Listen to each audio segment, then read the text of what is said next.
right, man. So I mean, I don't know what to make of this, but we know the pastors be playing just to play. I'm a player. But man, Pastor Elijah McDavid III, accused by his wife of living a double life. She says he proposed in church, cheated with multiple women, then served her divorce papers while she was 13 weeks pregnant. All right. Hey y'all, let's play a game of put a finger down. Put a finger down if you met a man last year and he was just the best man in the world, or at least you thought he was. He was so intentional, he was so sweet, he was so thoughtful, he moved with purpose, he knew what he wanted, and he didn't play about you. You all dated for 9 months, and he asked you to marry him in April. Put a finger down if he announced your engagement for his entire congregation on Easter. Put a finger down if 2-3 days go by and you find out that your fiance had been cheating on you for about a good length of your relationship. Not only had he been cheating on you, but he was cheating on you with a member of the church. He also had another relationship with another woman from the church, but it wasn't sexual. Didn't find this information out until after you all were engaged. You were livid, you were furious, you gave the ring back, you called off the engagement, you called off the wedding that you were planning, you canceled the dress that you ordered. All of this stuff. This man begged and pleaded and begged and pleaded and begged and pleaded and begged and pleaded for your forgiveness after some time and work and like all of this stuff, and you making demands, and he met those demands. You thought to yourself, okay, like I asked him to do X, Y, and Z, he did them, he is serious. You decide that you want to work on this relationship and that you want to be in a relationship with him and all this other stuff. So you decide still to move to Minneapolis, be with your son, leave your job behind, leave your family, your friends, your family. You all get married, and everything seems to be okay. You all have a little knickknacks, this everything to go through as marriages do, but you all are still very intentional with wanting to be together. Get married in August, you go to Italy for your honeymoon in August, and you get pregnant the first day of your honeymoon. Surprise, I am 13 weeks pregnant. You all get into an altercation in October. You decide that you are going to go ahead and take some time apart, so you go home for a week. You go home, and that's when you actually found out that you're pregnant. You end up coming back to Minneapolis, you all working everything out, trying to at least, and then surprise, he moved out. He got an apartment. Thanksgiving comes around, and he's back at the house. He still has his apartment, but he's been home every single day, cleaning house. We've been eating together, he's taking his to school, he's been at home, eating, he's sleeping here, like everything's been fine. Then last Saturday, you all get into an argument over a napkin. You get into an argument over a napkin. He decides he's going to leave, and you tell him, look, you're married. You can't keep leaving every single time you get upset. Married people don't have second residences. He decides to leave anyway, so you text him and let him know that this is the last time that you will be able to walk out on you and yourself and your unborn child. You go to church that next day, everything is fine. I mean, you are saving face, you're speaking to everyone, you're smiling. After church, you go up to your husband and tell him how great of a job that you preached, and that you asked him if he wanted to go get some brunch afterwards, like what his plans were, and he said that he had a headache and he was going to go lay down. So I said, okay, so my son, we go to brunch with a friend, we come back, and your husband is not here. In the evening, you try to get in contact with your husband, he still doesn't answer the phone. Monday comes around, and you are sitting on the couch, folding clothes, doing laundry, and watching the PD documentary. The doorbell rings. You think that it is a package that your stepmom sent you all for Christmas, so you're not in a rush to answer the door because delivery people are going to sit it down. The doorbell rings again, so you get up because you are naked on the couch trying to fold laundry because the only clothes that fit are the clothes that you are washing because you're pregnant. Find something, you throw it on, you go to the door. It is a woman there. She asks, are you Tyler? You say yes. She has your paper, says you've been served. I open the paper, and it's divorce papers. You're so distraught. You don't know what's going on, why he would serve divorce papers, what happens to the point that divorce papers would be served. There was no conversation being had. You are literally a mess. You all finally have a conversation a few days later, and you're like, you know what? I need you to be honest with me. Are you messing with anybody? And he tells you that he's been involved with a woman for the past month. Not any woman, but one of the 2 women that he was involved with in the beginning of your relationship. I'm putting all of my fingers down. Hey, y'all. Poor, poor, poor, poor, poor. What happened to just shutting the fuck up? What happened to that? Why do women not understand when you do this? You just look stupid. You know, y'all be trying to do the whole I'ma drag the man down, and you just end up looking stupid. We know for a fact, and this is why guys say y'all go for the same guy all the time. We know for a fact, guys that y'all are attracted to, y'all do not background check them. Now that the word is getting out is when y'all got all these boundaries for guys, or you got to do this, that, and the third. We already instantly know not to waste time, not to waste money, not to waste energy.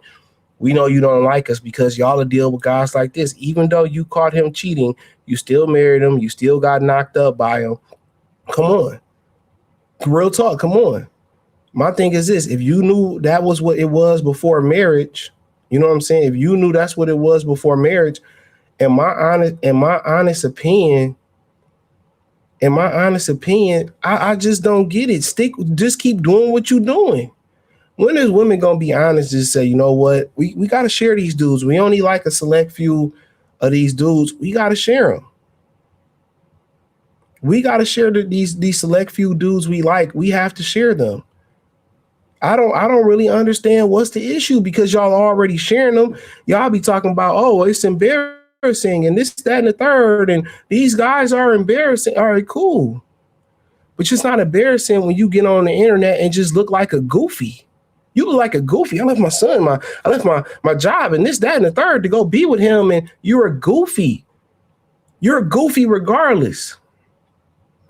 You're a whole goofy regardless. My thing is, why don't you shut up and just be like, all right, babe, I'm gonna be in line. We legally married. I'm all right. This is it. This is what it is. When you found out before you married him, you could have just been like, this is what it is. This is what it is. I'm gone. But instead, women love attention so much. That they will sit here and no man is ever going to take you serious again, bro. No man that you want is ever going to take you serious again. Why do they say, they be in these situations, what the man be on? She knew, bro. I'm telling you. They be like, well, sometimes we don't know. And you don't know because he was so charming or you were so attracted to him. You ignored it. And like I said about the dudes, you can't afford to. Men or women can't afford to do that. In these day and age where they were setting up, robbing people, doing this, that, and the third to people, nobody can afford to do that these days in this day and age. You embarrassed yourself because you, as a grown-ass woman, didn't fact check this man, didn't background check this man.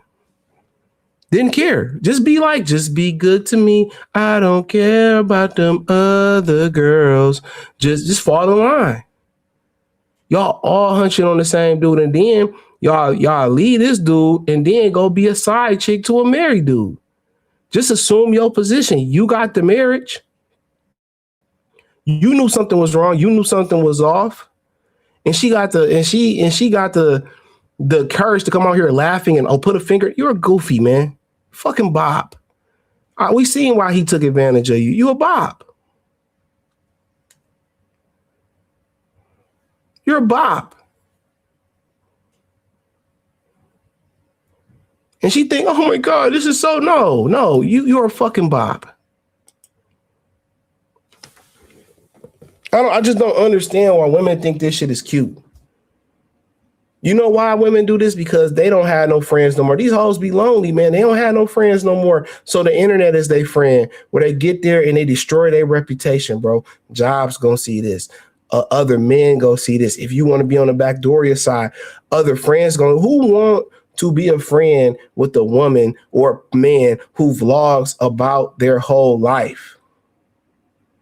Who wants to be a friend with somebody who takes pictures and videos and posts them on the internet all the time? Nobody. That's one of my non-negotiables. You're a woman that put everything on social media. I'm good. But hey, thumbs up the video, share the video, subscribe to the channel, hit the link in the description, join the Patreon. Peace.